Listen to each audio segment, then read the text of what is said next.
pertanyaannya kemudian apakah karena pakaiannya tadi itu panjang sampai menyapu tanah tadi, itu yang menyebabkan alasan dilarang? Nah ini yang kemudian dipakai alasan oleh sebagian teman-teman kita. Makanya kemudian pakaiannya itu pada cingkrang. Alasannya karena hadis tadi. Jadi pertanyaannya apakah karena menyeretnya itu berarti kan pakaiannya panjang? Ataukah karena khuyalaknya, karena sombongnya tadi, itu yang dilarang? Nah, ini pertanyaannya. Karena penting memahami konteks ini supaya kemudian kita nggak salah. Sebab nanti kalau salah, itu pakai celana panjang, kemudian celananya itu sampai di bawah mata kaki. Oh ini isbal, nggak boleh.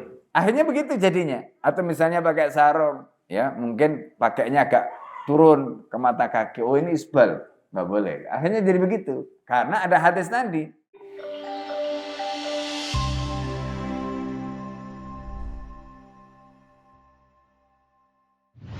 Assalamualaikum warahmatullahi wabarakatuh.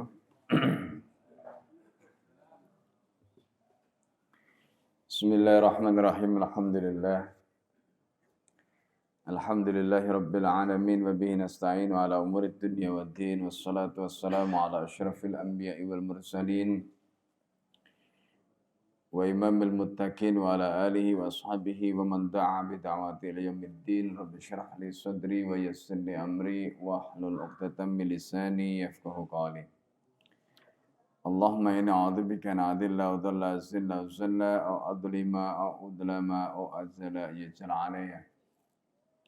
Bapak sekalian yang dimuliakan Allah, sebelum kita mulai kajian kita, mari kita bacakan surat Al-Fatihah untuk mu'alif kitab ini, Al-Allamah Ibnul Qayyim Al-Jauziyah rahimahullah. Semoga Allah Subhanahu wa taala senantiasa memberikan kepada kita juga ilmu yang bermanfaat dalam kehidupan kita di dunia maupun di akhirat. Ala dinniya wa likulli niyatin salihah. Al-Fatihah. A'udzubillahi minasyaitonir rajim. Bismillahirrahmanirrahim. Alhamdulillahirabbil alamin. Iyyaka na'budu wa iyyaka nasta'in. Shiratal ladzina an'amta.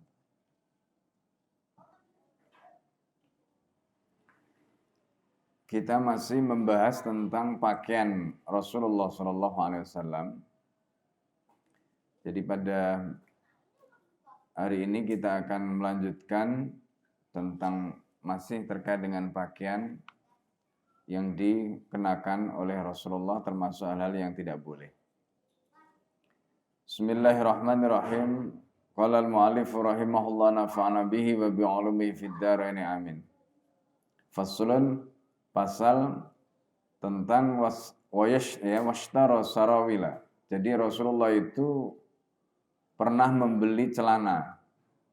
Jadi Rasulullah membeli celana. Jadi di dalam pembahasan yang lalu kita sudah singgung tentang pakaian Nabi. Jadi mulai dari jubahnya Nabi. Nah sekarang kita membahas, jadi kalau pakai jubah itu bukan berarti dalamnya nggak ada pakaiannya lagi. Jadi orang Arab itu biasanya ya mereka di luar jubah seperti ini itu di dalamnya ada pakaiannya, ya ada rangkepan gitu. Jadi memakai sirwal itu celana, ya celana gitu. Ya celana bukan celana dalam ya. Jadi kalau celana dalam itu bukan sirwal bahasa Arabnya. Ya. Wadzahiru yang tampak annahu innama ishtaraha, Nabi itu membeli sirwal tadi, membeli celana tadi itu liyal basah. Ya. Untuk apa? Untuk dipakai. Gitu. Jadi Nabi itu membeli itu tujuannya adalah untuk dipakai. Pakai oleh Rasulullah. Jadi Rasulullah pakai celana. Ya. Ini. Kemudian waqad ruwiya fi ghairi hadisin, dan telah diriwayatkan ya, fi ghairi hadisin maksudnya tidak hanya satu hadis annahu labisa sarawil, Nabi itu memakai celana. Ya, Nabi itu memakai celana. Wa kanu, dan mereka yalbasuna sarawilat biidnihi. Mereka itu siapa? Para sahabat. Jadi para sahabat itu juga pakai celana. Ya. Dengan izin Nabi, maksudnya dibenarkan oleh Nabi. Karena sahabat itu mereka nggak akan berani memakai sesuatu kalau yang mereka pakai itu tidak dibenarkan atau tidak diizinkan oleh Rasulullah. Nah, ini. Ya. Kemudian tidak hanya di situ, wala bisal khuffaini. Ya, wala bisal khuffaini. Nabi itu juga memakai khuf. Khuf itu bukan kaos kaki. Jadi khuf itu sepatu yang terbuat dari kulit, ya. Dia menutupi mata kaki. Nah, itu khuf. Ya. Nah, jadi kenapa mereka memakai khuf? Karena memang di Arab itu kan ada musim dingin. Nah, makanya kemudian para fuqaha atau ahli fikih di wilayah-wilayah di mana ketika musim dingin itu mereka memakai khuf, itu biasanya mereka tidak lepas. Jadi kalau mau sholat, mereka tidak lepas. Mau wudhu, mereka tidak lepas, mereka pakai. Gitu. Jadi itu yang disebut dengan khuf. Ya. Nah, karena itu kemudian mereka kalau wudhu itu mereka usap bagian luarnya. Jadi tidak diusap kakinya, karena kalau kakinya diusap dengan air tadi itu, maka tentu akan dingin. Nah, caranya diusap bagian luarnya. Gitu. Nah, itu namanya khuf. Ya. Nah, itu yang perlu kita pahami. Kemudian tidak hanya itu, wala bisan na'la. Rasulullah memakai sandal alladzi yusamma at-tasumah. Jadi sandalnya Nabi kita tahu ya. Jadi sandalnya Nabi itu terbuat dari kulit, dan sekarang kalau kita lihat ya, misalnya seperti kalau kita di masjidnya Abu Ayyub Al-Ansari di Turki ya, itu nanti ada jejak telapak ya sandalnya Nabi itu, termasuk kalau kita di Museum Topkapi, kalau tidak salah itu ada sandalnya Rasulullah Shallallahu Alaihi Wasallam yang pernah dipakai. Ya, nah ini. Nah kemudian wala bisal khatimah, Nabi itu memakai cincin. Waqtalafatil ahadisu, meskipun nanti hadis itu berselisih atau berbeda-beda. Hal kana fi yumnahu, apakah memakai cincinnya itu di kanan ataukah di sebelah kiri, au yusrahu. Ya, wa kulluha sahihatus sanadi. Meskipun begitu, apakah di kanan atau kiri, dua-duanya itu sama-sama sanadnya sahih. Berarti apa? Boleh. Ya, misalnya kalau suatu ketika pakai di sebelah kanan boleh, suatu ketika pakai di sebelah kiri boleh. Nah, itu karena dua-duanya sahih. Nah, gitu.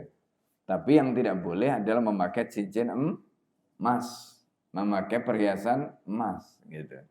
Ya, ini. Kemudian wala bisal bidatal lati tusamma al khawdah. Ya, Nabi itu memakai helm. Ya, itu kalau kita lihat ya pada saat peperangan ya Nabi itu pakai helm yang terbuat dari baja. Ya kan, kalau dalam kondisi biasa ngapain pakai baja?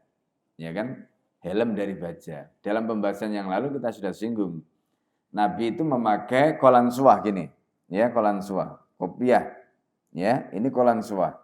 Kemudian di atasnya itu ada imamah, ya ada imamah. Nah itu kalau biasa. Nabi kadang-kadang memakai kolansuah saja, kadang-kadang memakai imamah saja, kadang-kadang dirangkep, ya. Jadi memakai kolansuah dan juga imamah didobel.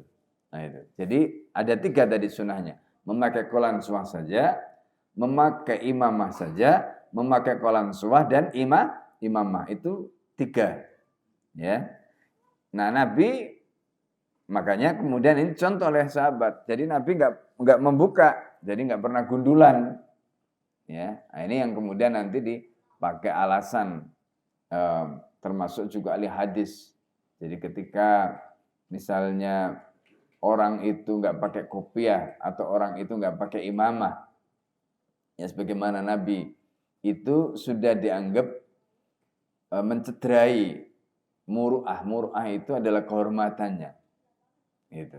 Ya, mencederai kehormatannya. Itu makanya kalau di pesantren itu, ya kalau ada santri atau kiai nggak pakai kopiah itu, ya itu udah istilahnya itu nggak pantas, ya kan? Nggak pantas. Karena itu memang tradisinya begitu.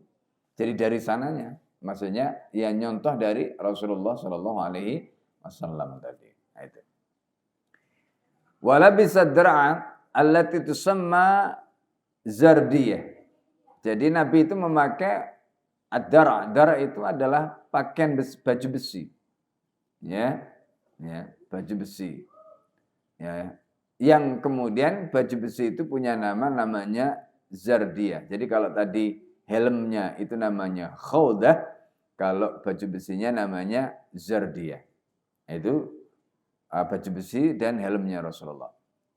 Wa dhahara, dan Nabi tampak yauma Uhudin pada saat perang Uhud.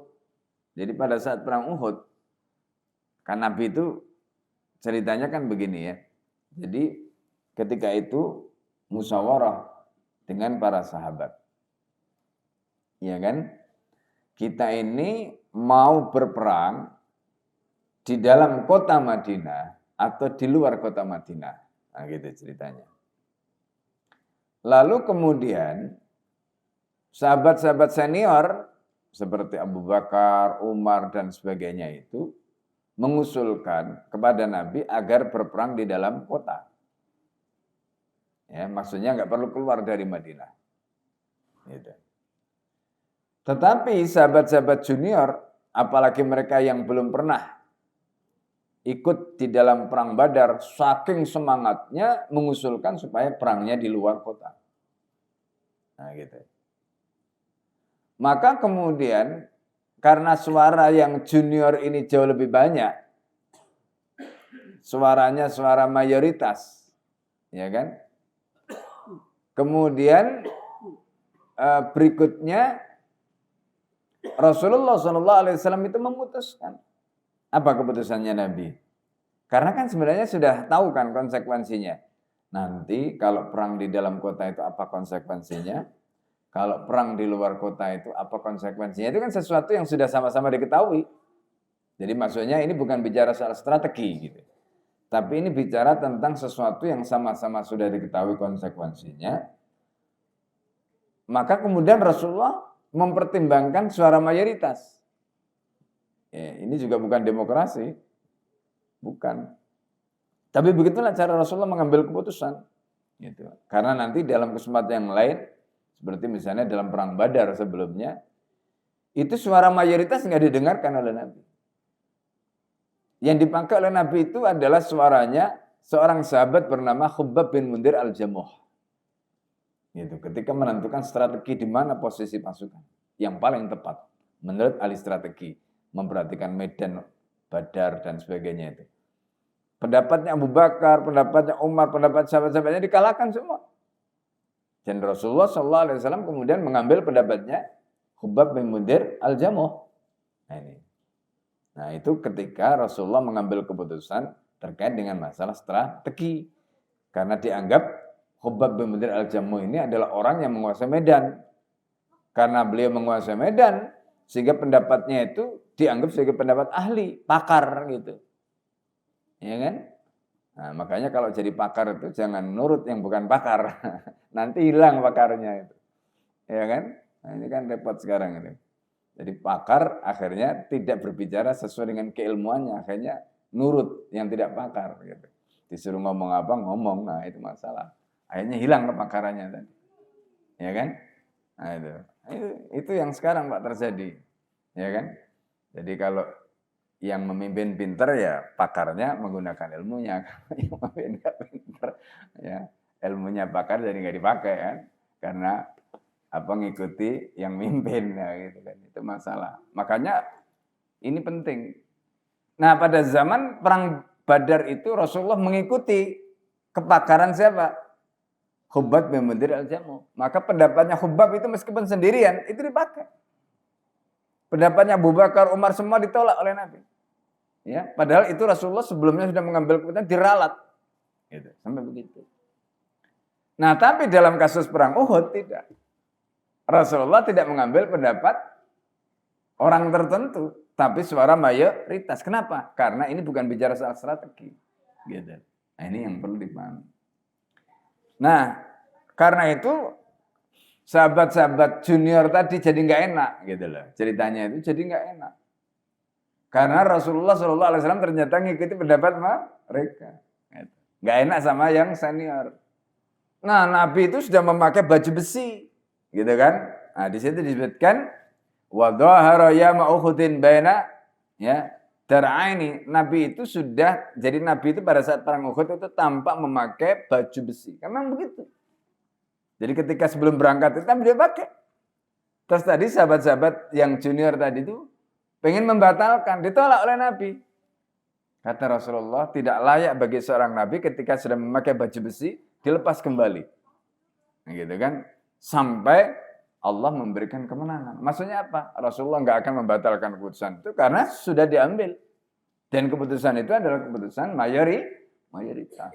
Nah, gitu. Akhirnya berangkat itu ceritanya. Nah, itu gambaran terkait dengan kenapa Rasulullah SAW tadi itu cerita tentang dibalik memakai baju besi tadi itu, dan memang kondisi perang Uhud ya, pada saat itu Rasulullah memakai baju besi tadi itu, dan ketika Rasulullah sudah memakai tadi, kemudian ada kisah tadi itu, Rasulullah nggak mau melepas kembali, artinya membatalkan, ya enggak. Jadi akhirnya terus ya berperang sesuai dengan keputusan yang sudah diambil dengan suara mayoritas tadi itu. Ya, terlepas kemudian nanti menang atau kalah. Nah, ini sedikit cerita. Banyak yang menduga perang Uhud itu umat Islam atau Nabi lah dalam hal ini kalah. Sebenarnya tidak, Pak. Tidak. Nah, kenapa dalam perang Uhud itu kaum muslimin bisa dikatakan tidak kalah? Nah, itu ada penjelasan menarik sebenarnya di dalam kitab baik itu Qira'ah Siyasiyah li Sirah Nabawiyah maupun kitab Syakhsiyatul Rasul Dirasat Tahliliyah yang ditulis oleh penulis yang sama, yaitu Al-Allamah Asy-Syaikh Dr. Muhammad Rawasqal Haji. Ya, beliau sudah wafat, ya, ulama dari Suriah, jadi beliau sudah wafat. Jadi di dalam kitab itu beliau menjelaskan kenapa di dalam perang Uhud itu Nabi dan para sahabat tidak bisa dikatakan kalah. Biasanya kan kalau kalah itu ada ghanimah, entah musuhnya itu dapat ghanimah, entah kaum musliminnya dapat ghanimah. Gitu. Itu kalau kita bicara kalah dan menang. Termasuk ada tawanan perang yang ditawan dan sebagainya. Itu kalau kita bicara kalah dan menang. Ini enggak ada. Enggak ada. Gitu. Nah, karena tidak ada pembagian ghanimah, tidak ada tawanan perang. Artinya apa? Dalam peperangan tadi dikatakan draw. Nah, gitu. Jadi sebenarnya tidak kalah, tidak menang. Nah, gitu loh. Dan itu nanti dikuatkan setelah perang Uhud itu, Nabi kembali ke Madinah. Sebelum Nabi kembali ke Madinah, Nabi mengejar mereka, orang-orang Quraisy tadi, di tempat namanya Hamra al-Asad. Nah, itu. Ya, jadi Hamra al-Asad itu tempat. Di tempat itu ada kebun kurma, ya, yang dipakai oleh orang-orang Quraisy untuk istirahat setelah dari Uhud tadi. Tapi sampai di situ mereka sudah lari. Nah, kenapa Nabi melakukan itu? Karena pilihannya, kalau Nabi tidak ngejar mereka, kemungkinan mereka yang akan ngejar pasukan kaum muslimin ke Madinah. Gitu. Nah, itu strategi Rasulullah.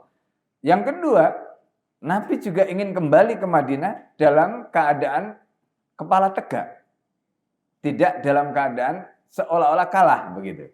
Nah, bagaimana caranya membangun mental kepala tegak tadi dan tidak kalah? Caranya adalah dengan ngejar pasukan musuh.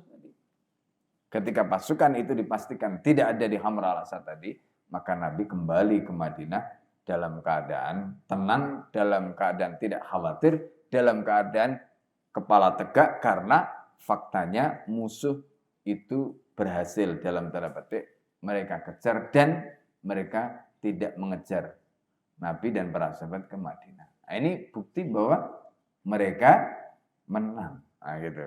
Ya, pulang itu dengan menang seolah-olah begitu. Meskipun sebenarnya tadi Syekh Wasqalati mengatakan itu true. Nah, ini sedikit tambahan. Ya, itu. Kemudian wa fi sahihi Muslim, dan di dalam kitab Sahih Muslim an Asma binti Abi Bakr qalat, ya, Abi Bakrin qalat. Jadi dalam Sahih Muslim dari Asma binti Abi Bakar berkata, hadihi, nah ini cerita tentang jubah, tentang pakaian Nabi. Hadihi jubbatu Rasulullah sallallahu alaihi wasallam. Ini adalah jubahnya Nabi. Ya. Fa akhrajat, ya. Kemudian Nabi sallallahu alaihi wasallam itu mengeluarkan jubah toyalisah. Nah, toyalisah itu dari toyalisah itu toylasa, itu pakaian yang dipakai oleh para masyayikh biasanya. Ya. Jadi pakaian yang dipakai oleh para masyayikh, oleh para ulama. Nah, ini jubah kebesaran gitu ya. Konon ada yang menyebutkan toylasah itu adalah pakaian yang dipakai oleh orang Yahudi. Ya, nah, makanya nanti ada riwayat berikutnya itu Nabi tidak memakainya. Laha libnatu dibaj, ya. Jadi pakaian di situ disebutkan fa akhrajat jubbata toyalisa, maka Nabi itu maka Asma tadi mengeluarkan jubah toyalis, ya. Itu istilah yang tadi kita sebutkan. Kisrawaniyah, ya, yang berasal dari Kisra, ya. Gitu. Jadi Kisrawaniyah ini Persia, ya, berarti laha libnatu dibaj, ya. Di mana jubah tadi itu memiliki kerah yang terbuat dari beludru Persia, karena memang jubahnya berasal dari Persia. Nah, ini. Kemudian wa farajaha makfufani, kemudian kerah lehernya itu, jadi tadi ada ada lapisannya, ya, kerahnya itu terbuat dari beludru Persia. Kemudian lubang kerahnya itu terbuka. Ya. Ya, kemudian dilapis bagian luarnya itu makfufani, dilapis dengan apa? Bitibaj, dengan beludru Persia tadi. Jadi kerahnya dan lapisan luarnya itu sama-sama terbuat dari beludru. Kita kebayang, ya. Jadi kalau kita misalnya ada orang pakai mantel lah gitu kan kadang-kadang ada luarnya itu kayak bulu kayak apa gitu ya. Nah, tapi ini beludru yang berasal dari Persia gitu. Nah, faqalat, kemudian Asma mengatakan hadihi, jubah ini kanat inda Aisyata, sebelumnya dipegang atau ada di rumah Aisyah, hatta kubidat, ya, sampai kemudian Aisyah itu wafat. Jadi Asma itu ya, itu sebenarnya kakaknya Ibunda Aisyah. Nah, tetapi kalau kita lihat dari usianya, beliau lebih panjang usianya daripada Ibunda Aisyah. Ya, nanti kita bisa cek lagi. Nah, jadi Ibunda Aisyah ketika wafat, jubahnya Nabi berupa toyalisah tadi itu, ya, itu ada di rumah Ibunda Aisyah. Kemudian begitu Ibunda Aisyah wafat, maka jubah tadi itu diambil oleh Sayyidah Asma, ya. Sayyidah Asma itu saudara kandungnya Ibunda Aisyah. Falamma, ya, kubidat, ketika Aisyah sudah, maksudnya kubidat di sini itu maksudnya wafat, ya.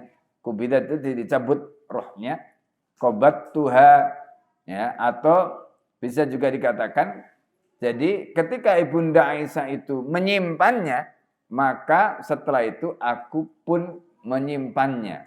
Jadi di mana jubah tadi yang sebelumnya itu disimpan di rumah Ibunda Aisyah, ketika Ibunda Aisyah sudah wafat, maka kemudian jubah itu diambil, disimpan di rumah siapa? Disimpan di rumah ya Sayyidah Asma binti Abi Bakar.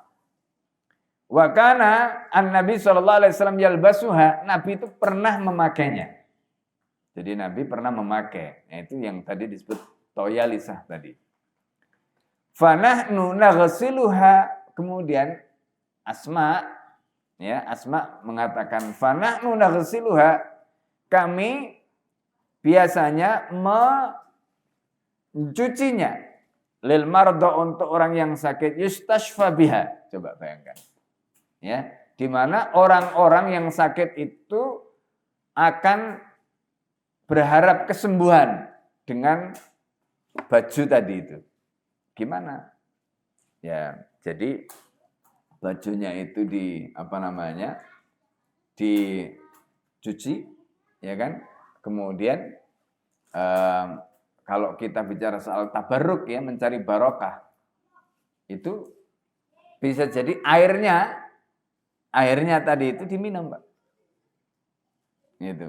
Air yang dipakai untuk mencuci tadi itu diminum untuk apa? Atau kalau mungkin tidak diminum ya mungkin oleskan atau apa. Itu pertanyaannya. Gimana kalau seperti itu? Ya kembali kepada keyakinan. Ya kan, kembali kepada keyakinan.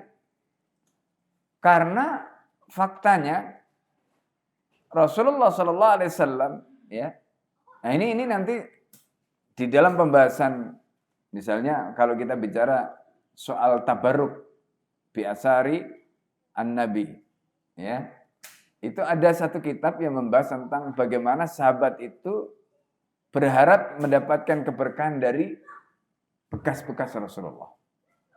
Ya, jangankan air ya, yang tadi itu bekas cucian bajunya Nabi itu, ya, atau misalnya contoh yang lain itu bahkan yang lebih ekstrim itu ada. Jadi kan kalau zaman dulu itu kan belum ada toilet seperti sekarang, Pak.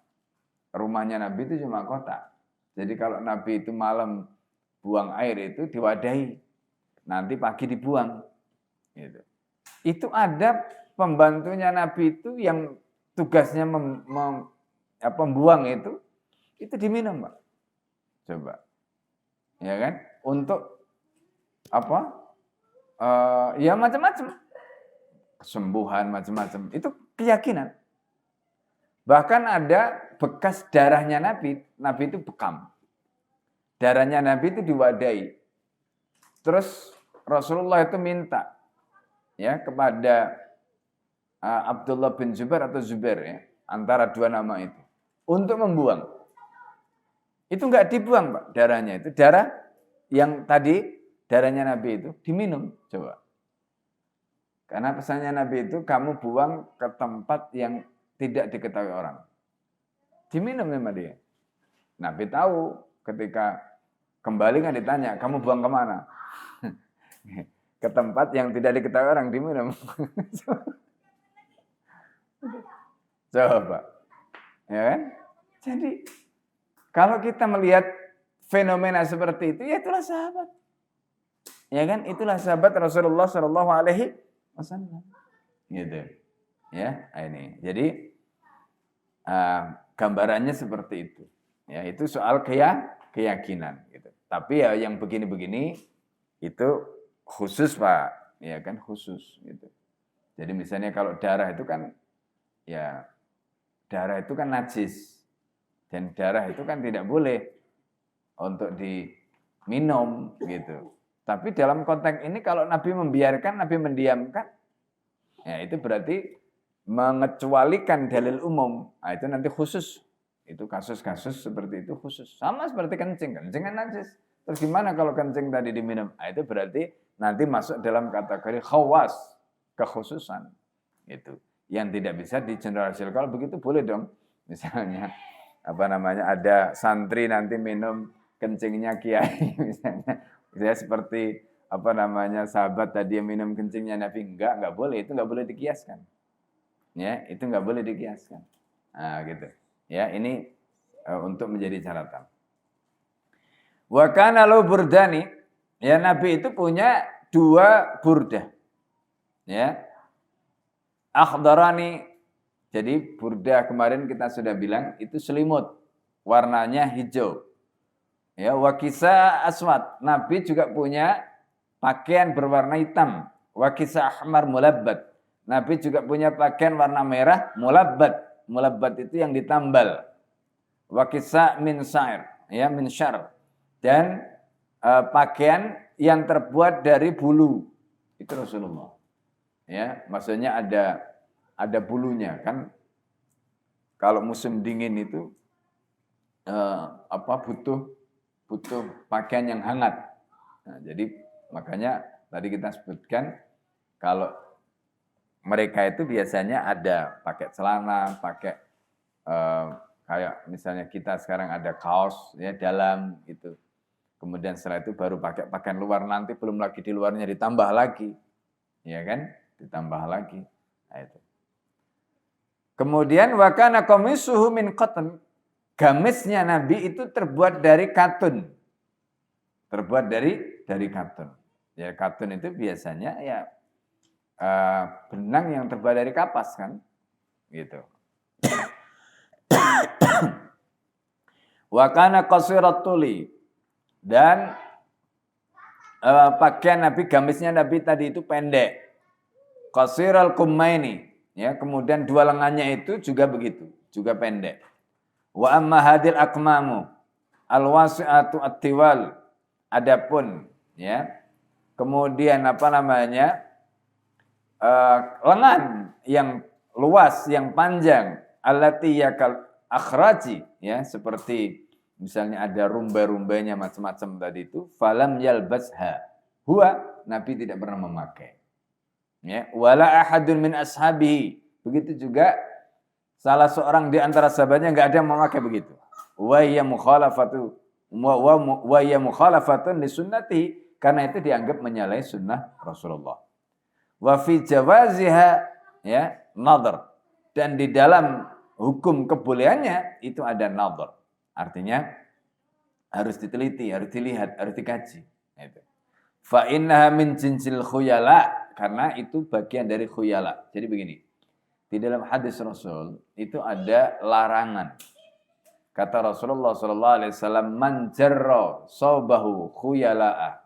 Siapa yang menarik pakaiannya dengan sombong, lam yandurillah yaumal qiyamah, maka pada hari kiamat Allah tidak akan melihatnya. Nah, itu. Jadi di sini kemudian muncul pertanyaan. Ya. Jadi yang dimaksud kan berarti kalau hadisnya tadi man jarra saubahu, siapa yang menarik pakaiannya. Itu kan berarti pakaiannya panjang kan? Pakaiannya panjang sampai nyapu ke tanah. Nah, itu satu. Nah, pertanyaannya kemudian apakah karena pakaiannya tadi itu panjang sampai menyapu tanah tadi, itu yang menyebabkan alasan dilarang? Ya kan? Nah, ini yang kemudian dipakai alasan oleh sebagian teman-teman kita. Makanya kemudian pakaiannya itu pada cingkrang. Nah, gitu. Paham ya, Pak ya? Alasannya karena hadis tadi. Gitu. Alasannya karena hadis tadi. Jadi pertanyaannya apakah karena menyeretnya itu berarti kan pakaiannya panjang? Ataukah karena khuyalaknya, karena sombongnya tadi itu yang dilarang? Nah, ini pertanyaannya. Gitu loh. Karena penting memahami konteks ini supaya kemudian kita nggak salah. Sebab nanti kalau salah itu pakai celana panjang, kemudian celananya itu sampai di bawah mata kaki. Oh, ini isbal. Nggak boleh. Nah, gitu. Ya. Akhirnya begitu jadinya. Atau misalnya pakai sarung. Ya, mungkin pakainya agak turun ke mata kaki. Oh, ini isbal. Nggak boleh. Akhirnya jadi begitu. Karena ada hadis tadi. Man jarra saubahu khuyala'a. Ya. Jadi siapa yang menarik bajunya Nah itu. Jadi kenapa Pak? Ada hadis tadi. Nah, orang Arab itu punya kebiasaan. Jadi kalau pakai jubah kayak gini nih, panjang ya, jubahnya panjang sampai menyeret tanah itu jalannya sambil membusungkan dada begini, Pak. Gitu loh. Ya kan? Nah itu. Jadi jalannya itu sambil begini. Nah itu kelihatan sombong. Nah itu. Sehingga bawahnya itu nyeret karena bajunya terus jalannya begini. Itu yang disebutkan dalam hadis tadi. Man jarra saubahu, siapa yang berjalan menarik bajunya, berarti bagian bawah tadi. Ya, khuyala'a, dengan sombong, lam yandurillah, maka dia tidak dilihat oleh Allah. Yaumul qiyamah, pada hari kiamat. Nah, gitu. Itu. Berarti sebenarnya alasan memakai baju panjang yang nyeret tadi dan dilarang itu bukan karena nyeretnya sebenarnya, tapi karena ada sifat khuyala. Nah, gitu. Itu yang jadi ilatnya, itu yang jadi alasannya. Jadi bukan karena nyeretnya itu sendiri. Gitu. Ya, ini satu. Yang kedua, Pak. Nanti kita bisa baca justru ada riwayat ya terkait dengan tafsir. Ya, misalnya di dalam Al-Quran itu kan Allah memerintahkan wal yudnina alaihinna min jalabibihinna. Gitu. Wal yudnina, dan hendaknya kaum perempuan itu yudnina itu berarti memendekkan itu maksudnya diulurkan. Adna dari kata dana itu artinya memendekkan. Jadi memendekkan bukan dibikin cingkrang, tidak, tapi bajunya itu diulurkan ke bawah sampai adna, sampai paling bawah. Berarti kalau pertanyaannya, perempuan itu kalau memakai jubah, bagian yang paling bawah itu mana? Kan kaki kan? Nempel ke tanah kan begitu. Itu namanya yudnina, berarti adna, sampai bagian paling bawah. Gitu. Itu. Ya kan? Nah kalau tadi misalnya perintah isbal itu dikaitkan dengan konteks perempuan tadi, berarti kan ada kontradiksi. Ya kan? Atau larangan isbal, maaf. Larangan isbal tadi itu dikaitkan dengan konteks perempuan tadi kan ada kontradiksi. Di satu sisi tidak boleh memanjangkan dan tidak boleh menyeret. Tadi kalau itu alasannya. Di satu sisi ada perintah untuk memanjangkan sampai ke bagian yang paling rendah. Nah, terus ada hadis berikutnya untuk menjelaskan ayat tadi. Apa? Hadis dari Ummu Salamah. Hadisnya ketika itu Rasulullah SAW ditanya, ya kan, karena ada larangan isbal tadi itu. Kemudian Ummu Salamah itu tanya kepada Nabi, wa kaifa yaf'alin nisa biduyulihinna ya Rasulullah. Lalu bagaimana atau seperti apa yang harus dilakukan oleh kaum perempuan dengan duyul? Duyul itu adalah bagian bawah baju, terutama belakang, karena dailun itu buntut artinya. Ya, ekor artinya. Nah, itu. Maka kemudian Rasulullah SAW memerintahkan wal yurhina, hendaknya dia panjangkan shibran begini, satu satu jengkal. Kemudian kalau masih kurang diraan, satu dira dari sini ke sini. Ya kan? Berarti logikanya apa? Logikanya pakaian perempuan tadi nyapu kan? Gitu. Nah, kemudian ada pertanyaan berikutnya dari Ummu Salamah. Terus kalau dia mau sholat? Ya kan? Kalau mau sholat bagaimana? Kan pakaiannya nyapu tadi. Nah, kata Nabi, sekali dia menyapu, kalau misalnya dia kena najis, maka sapuan berikutnya itu akan membersihkan najisnya. Nah, begitu. Paham ya? Berarti apa? Kalau kita gabungkan dua dalil tadi, yang satu tadi larangan menyeret, yang satu malah menyeret, ya kan? Berarti masalahnya bukan larangan menyeretnya itu. Sebenarnya manjaro sabau tadi itu bukan jarro sabaunya itu yang dilarang, tapi yang dilarang adalah khuyalanya, sombongnya itu. Nah, gitu loh. Sombongnya itu yang dilarang. Gitu. Ya. Nah, ini yang harus dipahami.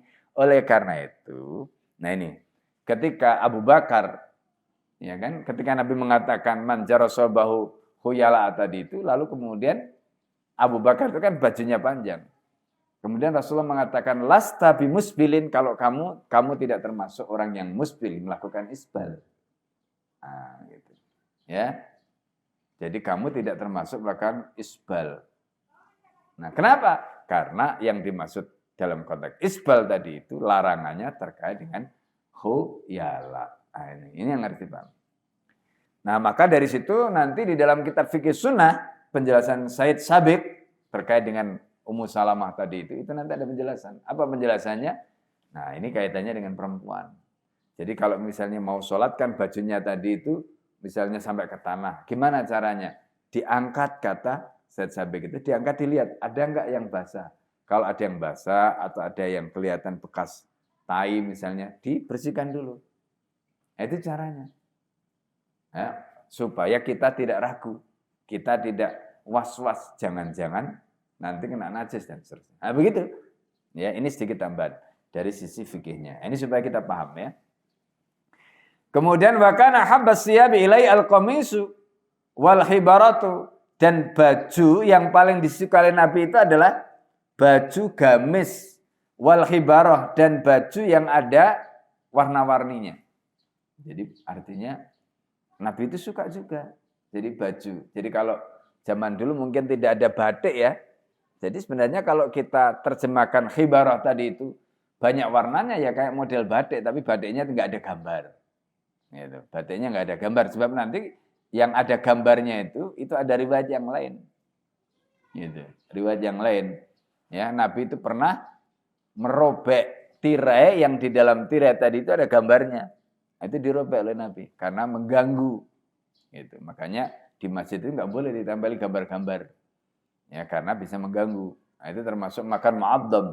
Ya, nah itu nanti konteksnya di situ. Wa ya darbun minal burud, dan itu adalah ya darbun minal burud, bagian atau bentuk dari tadi itu selimut tadi fi humra, yang di dalamnya itu ada campuran warna merah. Itu. Kemudian wa kana habbal alwani ilaihi albayadu, dan pakaian yang paling disukai oleh Nabi itu warna putih, Pak.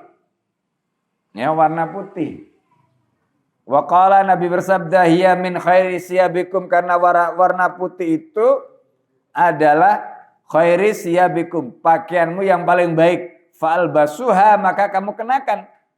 Wa kaffinu fiha, dan kamu kafani dengan kain putih itu mautakum, mayit-mayit atau orang-orang yang mati di antara kalian. Nah, ini. Itu. Ya. Nah, kemudian di sini, jadi kalau kita lihat, jadi pakaian yang paling disukai oleh Nabi itu warna putih. Itu yang pakaian yang disukai Nabi. Makanya, ya kalau tadi kita lihat, ya Nabi itu suka pakai gamis. Nah, itu gamis. Berarti kalau di sini ada penjelasan warna yang paling disukai, berarti gamisnya warna putih. Nah, kayak gitu. Ya kan, gamisnya warna putih.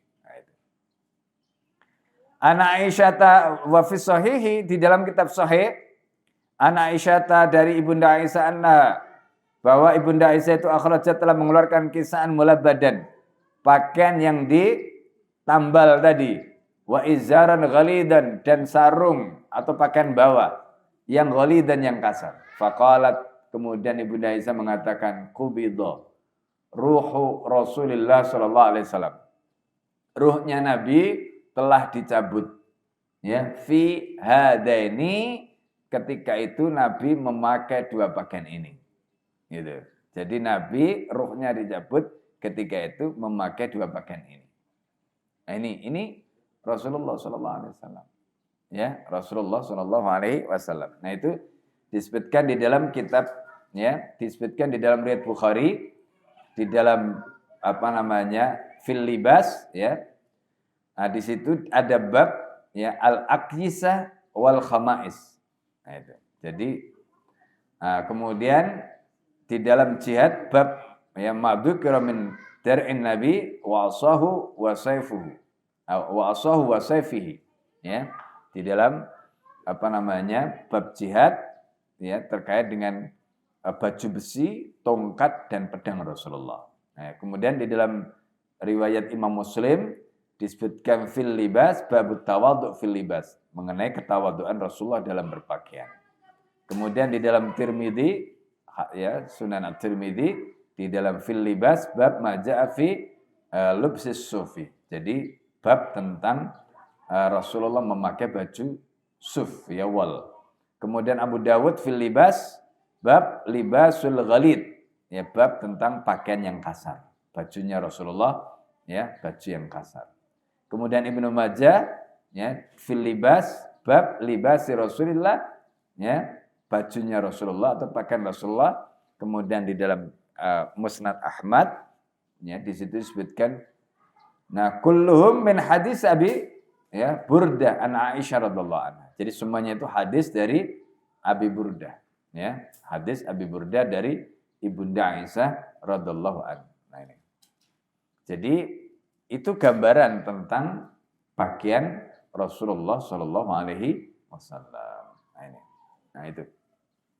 Kemudian sedikit lagi Al-Fakir tambahkan, wala bisa khatiman min dahabin, ya Rasulullah pernah, nah ini, pernah memakai cincin dari emas, pernah.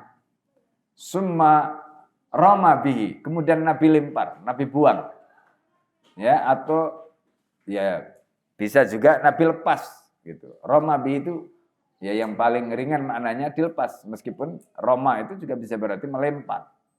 Ya. Wa naha anit takhattum bidhab. Nabi kemudian melarang takhattum, memakai cincin bidhab dengan emas, enggak boleh. Ya, enggak boleh. Sumatta khadha khatiman min fiddatin. Kalau tadi kan Rasulullah memakai cincin dari perak, itu di sebelah kanan atau kiri sama-sama ada riwayatnya. Jadi setelah Nabi pernah memakai cincin emas kemudian dibuang atau dilepas, lalu kemudian Nabi memakai cincin yang terbuat dari perak. Walam yanha anhu, Nabi tidak melarangnya. Wa amma hadisu Abi Dawud, mengenai hadis Abu Dawud, anak Nabi sallallahu alaihi wasallam naha an asya. Ya, Nabi melarang sejumlah hal, wa dzakara minha. Kemudian Abu Dawud menyebutkan dalam hadis itu wa naha an, ya labusil khatim illa lidi sultanin, ya, dan Nabi melarang memakai cincin kecuali orang yang punya kekuasaan. Berarti yang boleh pakai cincin itu hanya penguasa. Itu di dalam riwayat tadi disebutkan. Fala adri, ini komentar, ya yang disampaikan oleh Ibnul Qayyim.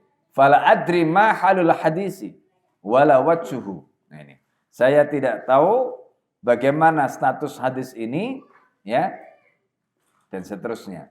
Ya, wala wajhu, termasuk juga ya apa wajah dari hadis tadi. Di sini dijelaskan kata Ibnul Qayyim, ya, kemudian ditahqiq ya oleh muhakkiknya ini dijelaskan. Hadis ini, hadis yang dikutip oleh Abu Dawud tadi, itu adalah juz'un min hadisin tawilin. Itu adalah bagian dari hadis yang panjang. Rawahu Abu Dawud, diriwayatkan Abu Dawud di hadis nomor 4049. Ya. Fil libasi, tentang pakaian. Bab man kariha lubsal harir. Yaitu orang yang tidak suka atau membenci memakai sutra. Kemudian wan Nasa'i. Kemudian hadis ini juga disebutkan An-Nasa'i juz yang ke-8 halaman 143. Fizinati, tentang apa? Tentang hiasan atau berdandan, atau jadi zina itu arti aslinya adalah hiasan. Ya. Nah ini. Kemudian di situ ada penjelasan wa fi sanatihi. Nah ini. Di dalam sanatnya. Sanat itu apa? Sanat itu mata rantai, Pak. Jadi dalam hadis itu ada dua nanti. Matan itu redaksinya, sanad itu mata rantainya. Jadi misalnya begini, dari Aisyah, ya, misalnya haddatsana fulan, nanti sampai, jadi misalnya imam hadis seperti Bukhari, haddatsana fulan, kami diberitahu fulan, dan seterusnya. Itu namanya sanad. Jadi mata rantai atau guru-guru dari ahli hadis tadi itu namanya sanad. Gitu. Sedangkan redaksinya itu namanya matan. Nah, itu bedanya antara sanad dengan matan. Nah, kemudian di sini disebutkan di dalam sanadnya tadi, maksudnya di antara guru-guru yang mendapatkan atau yang memberikan hadis tadi itu ada yang majhul, ada yang tidak diketahui. Nah, kalau di dalam teori hadis, ya teori ilmu hadis, jadi kalau ada sanad yang majhul berarti tidak diketahui, itu otomatis ya dinyatakan bahwa hadis tadi itu lemah. Nah, gitu. Kalau di dalam sanadnya itu ada yang majhul. Tapi nanti dulu, apakah hadis itu diriwayatkan sendiri ataukah ada riwayat yang lain yang meriwayatkan redaksi tadi. Nah, kalau nanti ada, nah itu nanti bisa menjadi pendukung sehingga hadis yang diriwayatkan oleh orang yang majhul itu dari ketahui tadi itu nanti bisa ditingkatkan kedudukannya. Nah, begitu. Nah, ya itu teorinya. Nah, qala Abu Dawud, ya Abu Dawud berkomentar aqaba riwayati di penghujung ya riwayat tadi walladzi tafarrada bihi ya.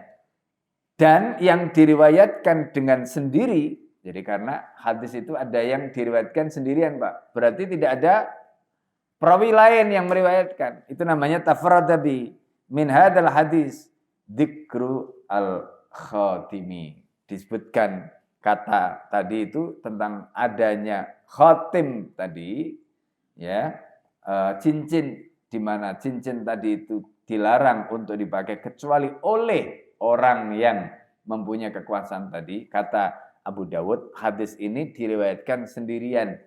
Nah, kalau hadis itu diriwayatkan sendirian dan ada perawinya yang majhul, itu berarti riwayat tadi lemah. Nah, begitu. Ya, riwayat tadi lemah. Ya, itu cirinya. Meski sekali lagi, ya, itu kan penilaian menurut Abu Dawud.